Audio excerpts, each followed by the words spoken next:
Hello, ladies and gentlemen, and welcome back to the podcast. And today I'm doing my review of AEW's Dynamite.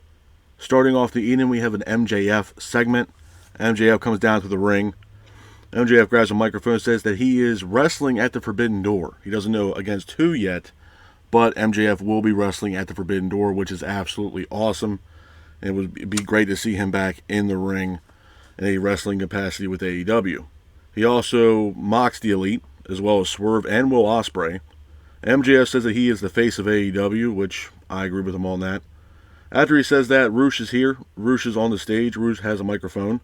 Roosh says that while MJF has been out, Roosh has been wrestling. MJF then praises Roosh as well as mocks Roosh at the same time. Roosh comes down to the ring, and both MJF and Roosh both exchange in the middle of the ring. They are separated by Christopher Daniels and AEW security. Couple of things I want to talk about with this man, especially where it pertains to MJF. Number one, it's great to see MJF back. He's been out for quite a while with injury ever since World's End last year. It's great to see him back. It's great to see MJF back in AEW, and I mentioned this multiple times now for the past few weeks. He's been sorely missed, hands down. I think with AEW, and I will talk about this later in the podcast when it pertains to AEW. AEW, man, it's just they're not firing on all cylinders right now, and it slowly but surely it's starting to show week in and week out.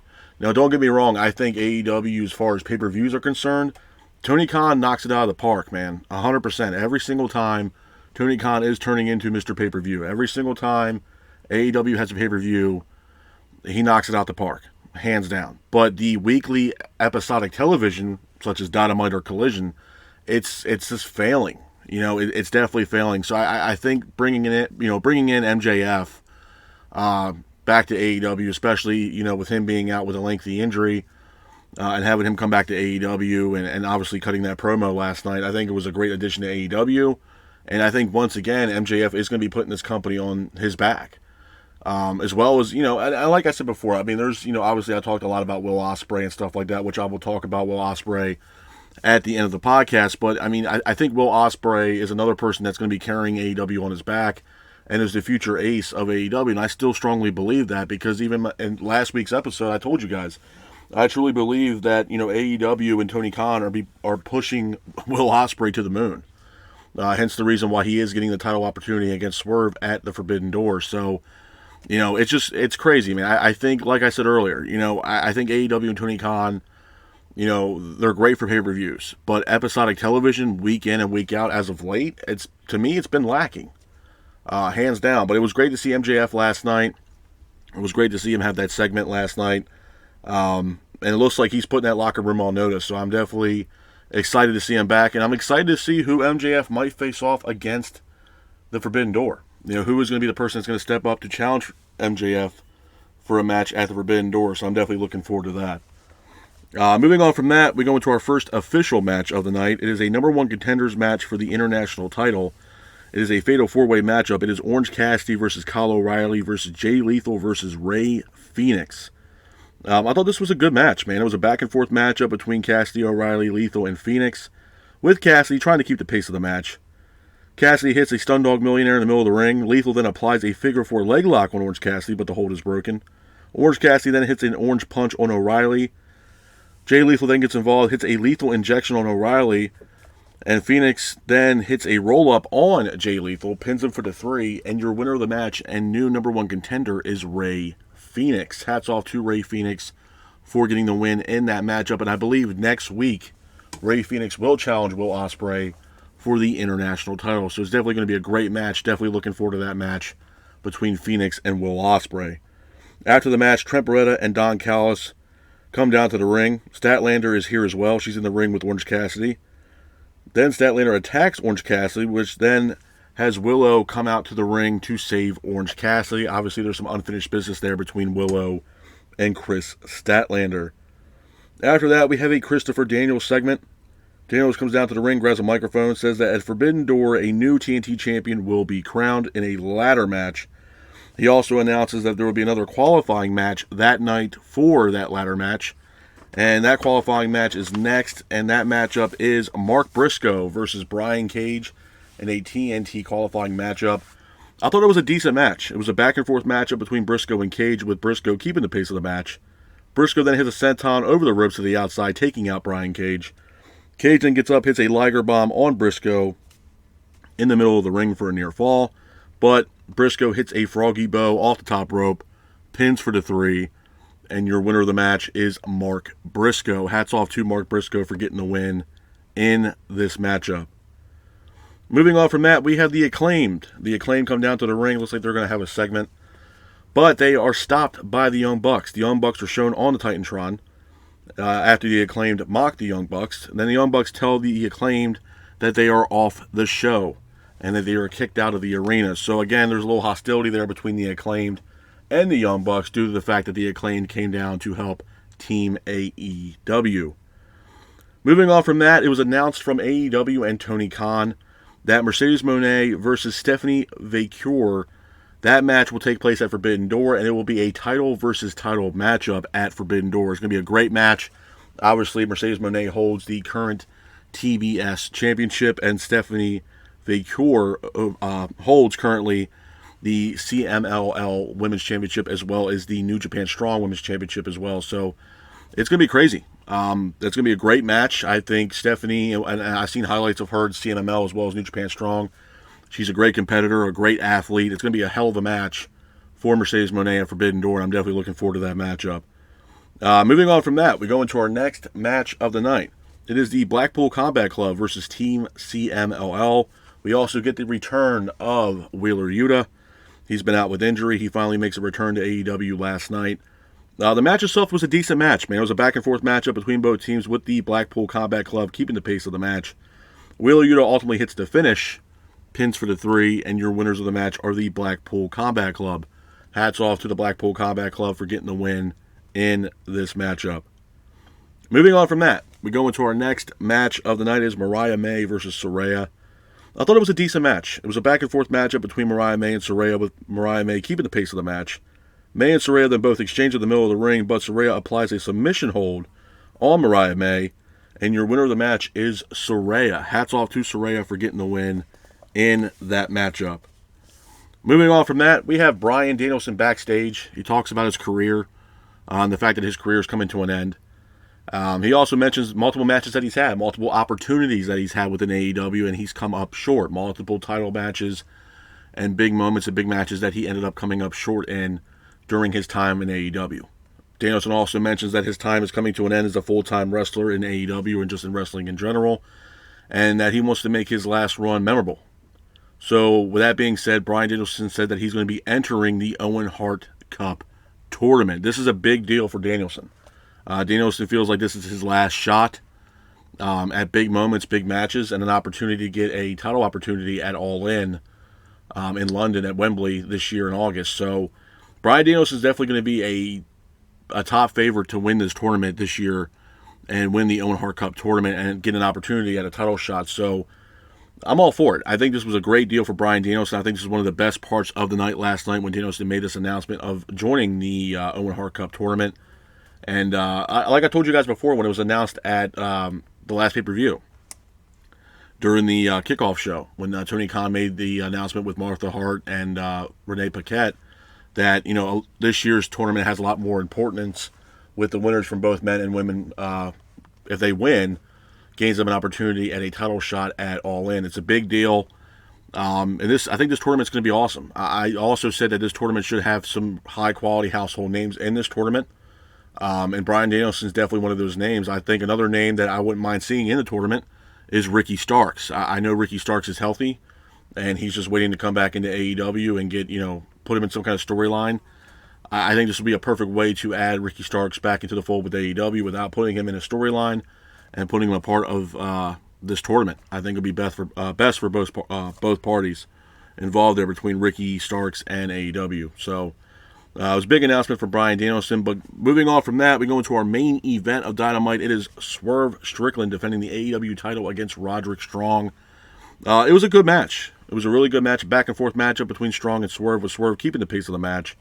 Strong and Swerve then both exchange in the middle of the ring, with Swerve hitting a Swerve stomp off the apron on to Strong to the outside, but Swerve ultimately hits a house call on Strong pins it for the 3, and your winner of the match, and still AEW World Champion is Swerve Strickland. Couple of things I want to talk about, man, with AEW before I head out of here. I know I mentioned earlier I wanted to talk about Will Ospreay and my thoughts on Will Ospreay. Number one, and I mentioned this last week, Ospreay, I mentioned this even earlier, I think Ospreay and AEW, AEW is going to be pushing Ospreay to the moon. And if nobody can see that, then you are absolutely clueless. With that being said, do I think Ospreay deserves it? Yeah. I think Ospreay is a hell of a talent. He's still very young in the game. But do I think AEW is pushing him way too fast? Yes. And I mentioned this last week. They are pushing him to the moon and beyond. And it's crazy because, I'm checking the dirt sheets and stuff like that, and I'm going over news, and I'm talking to people that have a little bit more information about this stuff sometimes than I do with certain topics. And, a friend of mine actually hit me up and said, you know what?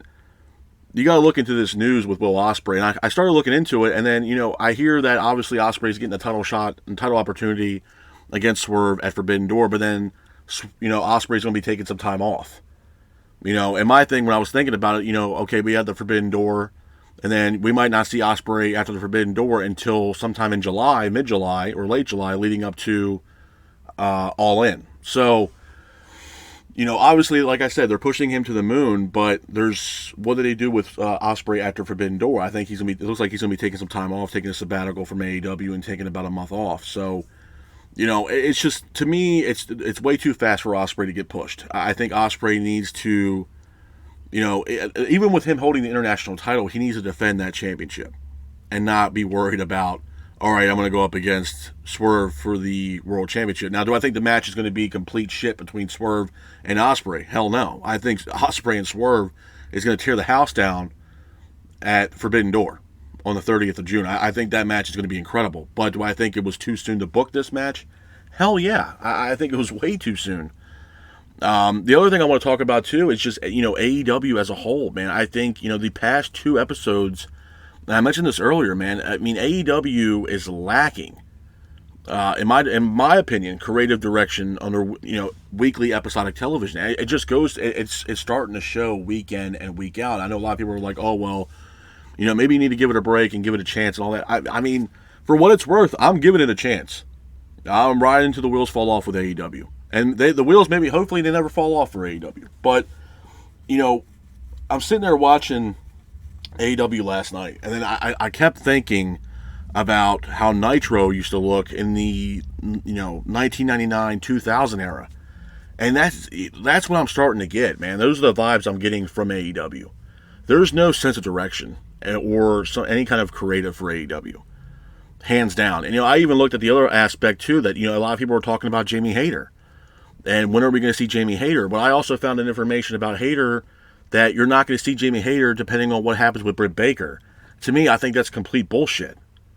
If Hayter is ready to go and she's ready to wrestle, then you bring her into the fold and you don't let her wait for Britt Baker.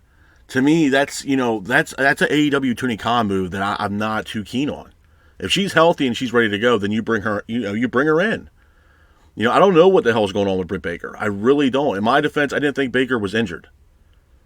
In my defense. And I don't know what they're doing with Baker, but I mean, you want to talk about not striking the iron when the iron's hot right now. I mean, if Jamie Hayter's healthy, and let's say for all intents and purposes Britt Baker is healthy, why are we not seeing these women in AEW right now? When, the women's roster right now is getting red hot. You got, obviously Mercedes Moné, she's a big deal with AEW. Everybody, I mean, myself included, I'm sure there's nobody that's really going to argue this, that who doesn't want to see Mercedes Moné versus Britt Baker? Or Jamie Hayter versus Mercedes Moné. Who doesn't want to see that? And then you also have other signees that have, joined AEW that we haven't seen yet. I know Camille signed with AEW. Why are we not seeing Camille? Camille is a powerhouse. And I mentioned this last week, I've seen what Camille's done over at NWA Power. And she was, at one time, their NWA Women's Champion. And she was a powerhouse. And I remember watching NWA Power when it came, when it first came around, when it was on Tuesdays at 6:05 on YouTube. And, this is when a time where Camille was pretty much the manager of Nick Aldis, when Nick Aldis was on his run as NWA World Heavyweight Champion. This is how far I go back with Camille. So Camille, She is a powerhouse, man, and I don't understand why Tony Khan. I mean, if there's no creative, then just put her on television.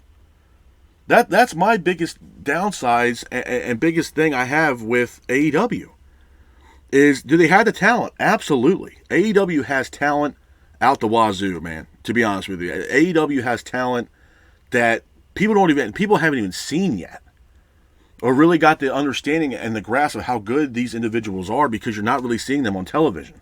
Ricky Starks, I have a lot of praise for Ricky Starks. Ricky Starks could be, a world champion, TNT champion, international champion, but Ricky Starks is waiting for creative direction from Tony Khan and AEW. To me, that's bullshit. And I'm going to give you guys a prime example of this and how ridiculous this shit is. You look at, and this another thing I want to get into because it's starting to get really old, and I mentioned this multiple times now for the past couple weeks. You look at Jericho and the Learning Tree, okay? Now, Ricky Starks is not injured. He's just waiting for creative direction. The last time we seen Ricky Starks on television, guess who he was teaming up with? Big Bill. What's Big Bill doing now? Big Bill is teaming up with Jericho and Brian Keith as a part of the Learning Tree. So they completely scrapped Big Bill and Ricky Starks. But Big Bill got creative direction with working with Jericho and Brian Keith as part of the Jericho Learning Tree. What about Ricky Starks? If Big Bill is going to do his own thing and be a part of this Jericho Learning Tree bullshit, that's fine. But what about Ricky Starks? Ricky Starks can be running Roughhouse right now in Collision. 100%. 100%. So the fact that they don't have any kind of creative direction for Ricky Starks is absolute bullshit. And I think that really does hinder AEW a lot. And my thing is I thought, when AEW and Tony Khan brought in Jennifer Pepperman from WWE as a part of the creative team, I thought, okay, this is, a good sign for the creative team for AEW. She's going to bring some more limelight into creative. So far as I'm concerned, that woman's not doing anything for AEW. Because to me, honestly, it seems like AEW doesn't have a creative team at all. And like I said, it shows. I know some people are like, oh, well, let it play out and give it a chance and yada, yada, yada, and have your own opinions. That is my opinion. I think AEW has a great roster. I think they have a tremendous roster. I think they have enough stars in that roster right now to blossom into something that's even bigger than what they are. And a lot of, and that's the thing. AEW also has a hard time at times building the household talent that they have now. And sometimes they succeed and sometimes they fail. For example, I think Willow Nightingale blossomed in AEW. And you got to give that to AEW, credit to AEW for doing that. Willow is a top draw, in my opinion, for AEW. It's the same thing with Darby Allin. It's the same thing with some of the homegrown talent that they had. But they've also struck out. Jack Perry. Jack Perry might have struck out on what he was doing with the Jungle Boy gimmick. Now he's a scapegoat. It can either benefit Jack or it could be bad for Jack. It's the same thing with Killswitch. I mean, yeah, Killswitch is a part of the patriarchy with Christian and Nick Wayne and Mama Wayne and stuff like that. But there are probably some of those people that probably want to see Killswitch reunite with Jack Perry and have another run as Luchasaurus and Jack Perry. Or Luchasaurus and Jungle Boy. I'm sure there's people out there that want to see that too. But my point I'm trying to make to y'all is the fact that AEW has a solid roster. And they have great pay-per-views. But there's no direction. There's no creative. And they have episodic television every single week. Whether it's Rampage, whether it's Dynamite, whether it's Collision. And it's just lacking creative. There was even a rumor and speculation that Tony Khan was also thinking about the possibility of a third hour for AEW wrestling. So what, are you going to add another hour to AEW Dynamite? God help us if they do. They don't need it. They don't need it. And some people are like, oh, well, give the roster another opportunity, more people on the roster.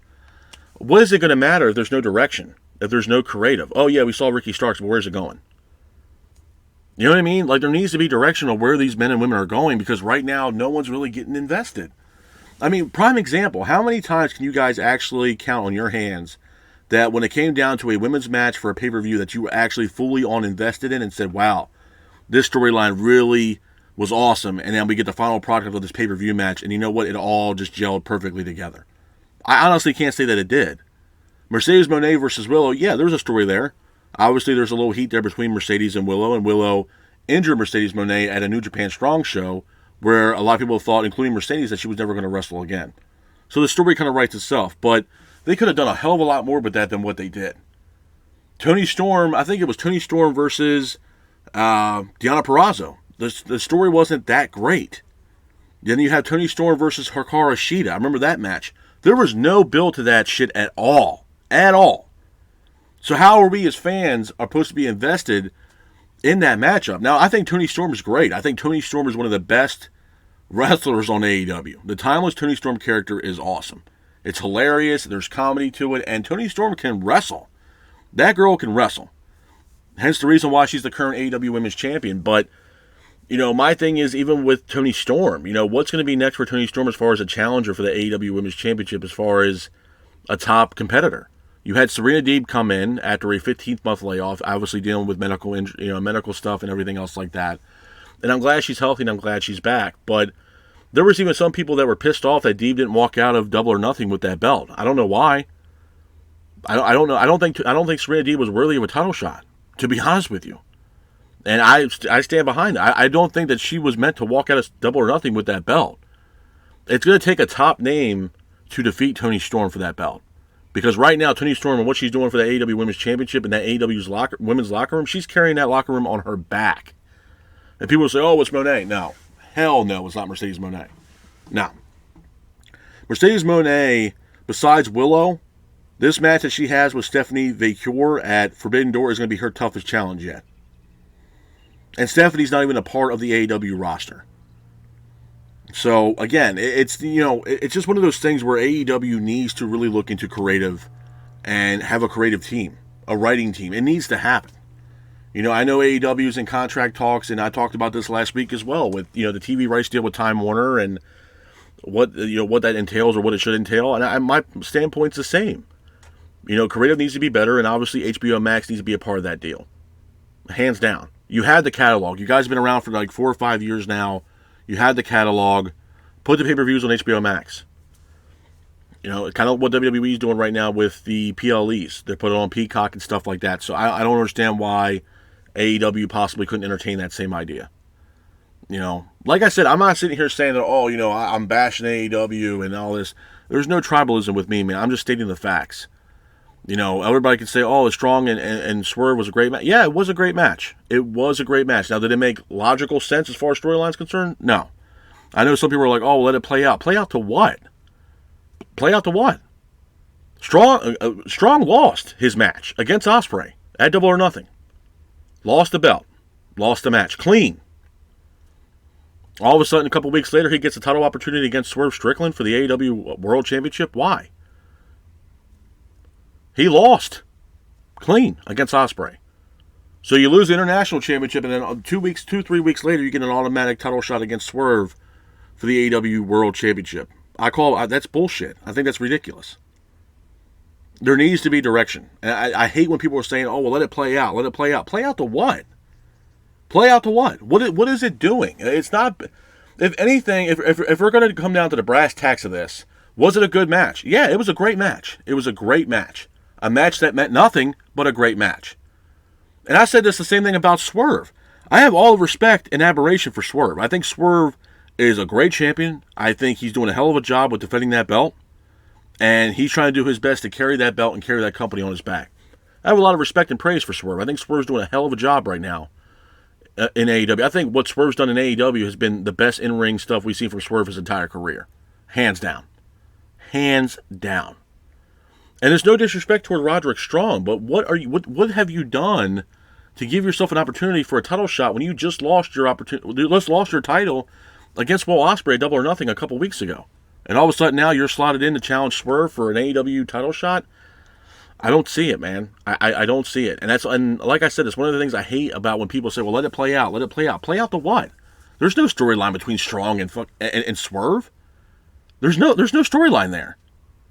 It was a match that was slotted for Roderick Strong to challenge Swerve because there was nobody else for Swerve right now. Swerve is waiting for Will Ospreay for Forbidden Door. And the other thing with Swerve, with all due respect to Swerve doesn't need to be on AEW television every single week. Now, I commend Swerve for wanting to be, a fighting champion and stuff like that. But my God, man, you don't need to be on Dynamite every single week defending that belt. In my opinion, and that might be a hot take for a lot of people to understand, but he does not need to be on Dynamite every single week defending that belt. A lot of people used to say the same stuff about Orange Cassidy when he was international champion. When he was international champion, what was the first match that you would see on the Dynamite? It would be Orange Cassidy defending that belt or Orange Cassidy starting the show every single week. And the shit got old.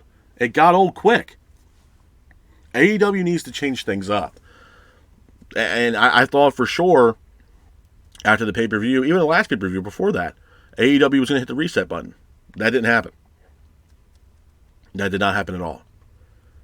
So AEW needs to fix a lot of shit, man. I mean, and that's just me being honest. As a fan and watching AEW every single week, just like everybody else does, and everybody that comes to this podcast, which I do appreciate, we're all wrestling fans at the end of the day. You know, that's just the bottom line of it. That's why we're here. That's why we watch AEW. That's why we watch professional wrestling. But at the end of the day, man, if the shit don't make sense, it don't make sense. And I'm sure I'm not the only one saying this. I mean, at the end of the day, like I said, I'm not going to sit here and preach to y'all and try to say the same shit I said for the past couple weeks. But at the end of the day, the truth is the truth, man. AEW has a great roster. Now, do I think the roster should be split and half go to Dynamite and half go to Collision? Hell yeah. Hell yeah. But there needs to be direction. There needs to be a creative team for AEW, and I don't think it's there. Like I mentioned earlier, they brought in Jennifer Pepperman from WWE, and she spent a lot of time on the creative team for WWE, but what is creatively has she done for AEW? Honestly. Especially if you brought in Jennifer Pepperman to run or be creative for the women's roster, what has she done that's even worth a damn right now? Nothing. You know, it's like I said earlier, it's the same thing with Ricky Starks. You know, Tony Khan's, oh yeah, I have a lot of praise for Ricky, and it's great to see him back, and hopefully we can see him back in AEW. Well, you're the boss. Put him in AEW, put him in Dynamite. Like, what the hell are we doing? And again, this is what I mentioned about Jericho earlier with the learning tree stuff. Last time we saw Ricky Starks, he was teaming up with Big Bill. What's Big Bill doing now? He's a part of the learning tree. And quickly, before I get out of here, let's speak on Jericho real quick. And I'm not going to sit here and say, oh yeah, I'm sure Jericho's listening, but I'm going to give my opinion on this because it's getting old. The Jericho shit's done. I like literally 4 segments last night of Jericho walking around the arena with a camera crew following him, talking to Matt Menard and Angelo Parker and talking to somebody in catering and all this other. I mean, you want to talk about some of the cringiest shit I've ever seen in my life. It is the Jericho learning tree thing. The wells run dry, and I mentioned this multiple times now for the past few weeks. And then I think it was, you know, somebody said something about, oh, well, you know, Jericho, before the learning tree, Jericho was really trying to elevate Hook. How? Hook was already over. I think at that time, Hook was more over than Jericho. There was already people telling Jericho to go home when Jericho was working with Hook. There's nothing left more for Jericho to do in AEW. Now, I'm happy that he stepped away from commentary on Collision, and now it's Matt Menard doing commentary now exclusively for Collision. Yeah, Jericho needs to take a step back. There's nothing else more for Jericho to do on television, and this learning tree shit is not working out. You got, you know, the Big Red with Big Bill, and then you got the Bad Apple with Brian Keith. What the hell is this shit? It's pathetic. And if this is what we're going to get every week from Jericho, my God, man, I don't know who came up with that idea. Somebody dropped the ball. Big time. The Jericho train has stopped. It's come to a screeching halt. There's nothing else left for Jericho to do. Jericho has done everything he possibly could in AEW, whether it was the JAS, the Inner Circle, working with MJF, working with Orange Cassidy, putting Orange Cassidy over, yada, yada, yada. Being a part of Blood and Guts and the Anarchy Arena. There's nothing else left for this man to do in AEW. Nothing. And it's starting to show, and it's absolutely pathetic, and it's sad to see, to be honest with you. Because you honestly can't tell me that this learning tree shit actually is getting over and actually works. It doesn't. Even if you're like, oh, well, Jericho's going to be a heel. Okay. But this is getting to a point where it's not about Jericho becoming a heel. It's the fact that people are done and tired of seeing Chris Jericho in AEW. Even when Jericho, like I said earlier, when Jericho was going up against Hook and trying to give praise to Hook and trying to, you know, mentor Hook, people were already telling and screaming to Jericho to tell him to go home. Jericho's run in AEW is coming to an end. There's nothing else left more for Jericho to do. Jericho needs to go home or retire. There's nothing else left more for... And it's sad to say that, but at the end of the day, what else more can Jericho do in AEW that you are fully going to be invested in? Honestly. At this juncture, at this point in his career. Nothing. Now, I give the man all respect in the world. And I mentioned this last week or 2 weeks ago, and I'll even say the same thing now. I give Jericho credit because he constantly wants to reinvent himself and make himself relevant in today's pro wrestling. You got to give Jericho, credit where credit's due on that. But I feel like the well has run dry for Jericho. What else now can he make himself more relevant in today's day of professional wrestling? The learning tree? No. It's ridiculous. He's becoming the Mr. Rogers of professional wrestling. It's a joke.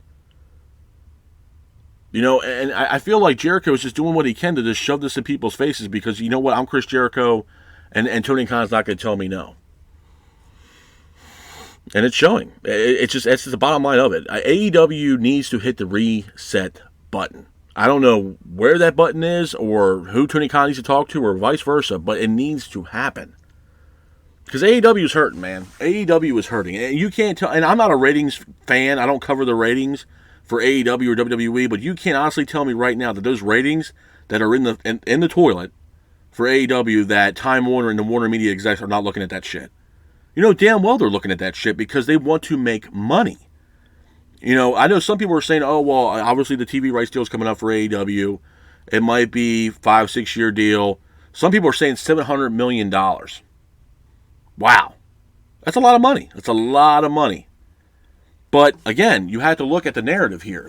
They're spending the money for AEW and giving them this money for a substantial amount of time. Let's say 5-6 years. But if the ratings are constantly in the damn toilet and you're not doing anything to fix it, is Time Warner going to be jumping on that deal? I know a lot of people said that Tony Khan's, when he first got his initial offer, I think it was a couple weeks ago, that he was pissed off about the initial deal that Time Warner presented to AEW and Tony Khan. That could have been based on the fact that the ratings have been in the toilet for the past couple years with AEW. It's not that those executives for Time Warner and AEW are not going to look at that shit. They're going to look at it because it's on their network. They're going to be looking at that shit. And if it doesn't fit the eye, then it is what it is. Now, I'm not sitting here saying that AEW is not worth a certain amount of money, but at the end of the day, those ratings do matter. They definitely matter. And my thing is, it's also becoming to a point where AEW is no longer the alternative. The crazy thing is, and I hate saying this because I don't cover WWE, and I told you guys this multiple times, it's not because of a personal issue that I have with WWE, it's just my time slot and my schedule.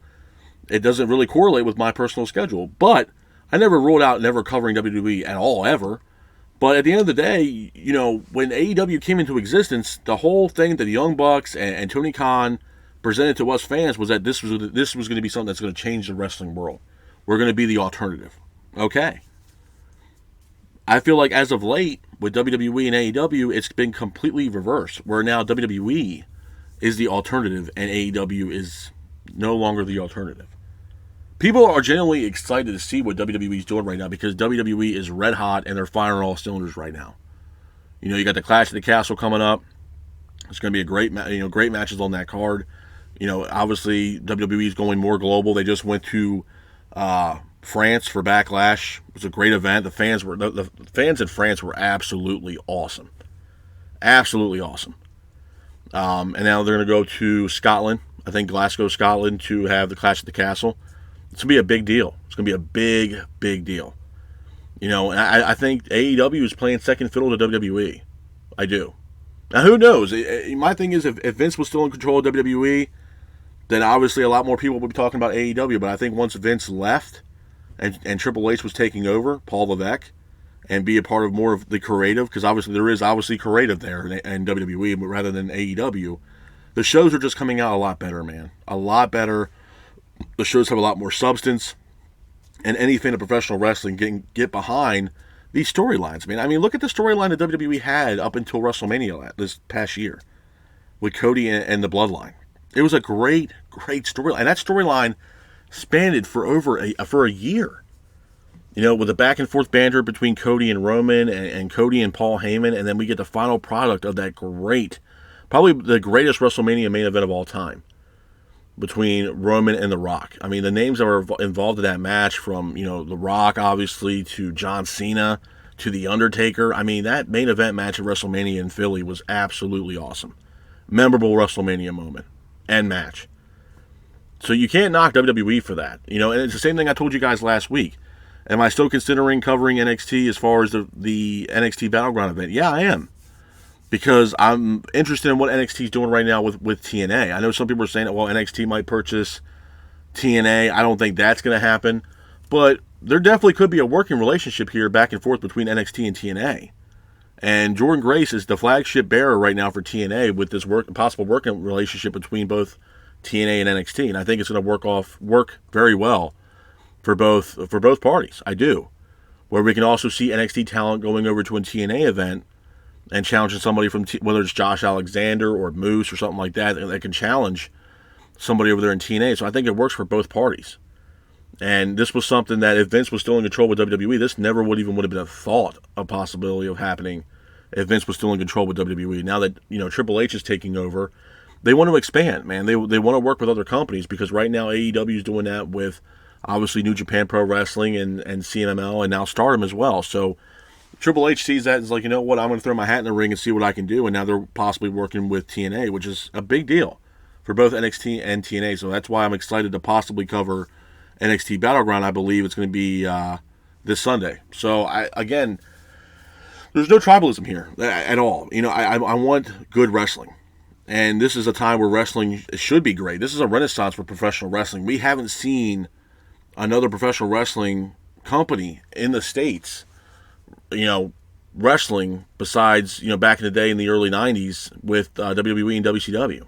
And I told you guys before, if you guys followed the podcast, I was a huge WCW fan. Not taking anything away from WWE, but I was a fan of WCW and what they were doing. And, that time frame between 95 and 98, man, was great television for professional wrestling for both WWE and WCW. I mean, you got the Attitude Era, and then you had the formation of the NWO with, Hogan, Hall, and Nash, and just great moments for WCW and great moments and memorable moments for WWE in the Attitude Era. I mean, the Attitude Era was probably the best era of professional wrestling, hands down. The chaos, the craziness, the matches, the moments. I mean, it was crazy, man. It was absolutely awesome. You also had ECW a part of that as well. You got to put Paul Heyman into the mix because ECW was doing things that no other wrestling company around the world was doing. If you wanted to see something like that, the hardcore element of professional wrestling, well, you somehow had to try to get a tape of FMW and what they were doing over in Japan with guys like Hayabusa and Onita and guys like that. And you really weren't getting that in the States. So, I mean, ECW was that grungy, Nirvana, punk rock wrestling, which was awesome. And it was a legendary promotion and had a lot of great notable names that have walked through the doors for ECW. And I mentioned it multiple times in the past, man. Eddie Guerrero, Benoit, Psychosis, Mike Awesome, Masato Tanaka. Those Tanaka matches with him and Awesome were absolutely incredible. Absolutely incredible. RVD, Sabu, Tommy Dreamer, and Raven. I mean, Shane Douglas and Bam Bam Bigelow, Taz. The list goes on, man. I mean, it's just, at the end of the day, the bottom line of it is this. I don't want AEW to turn into WCW 99, 2000, because those Nitros were horrendous.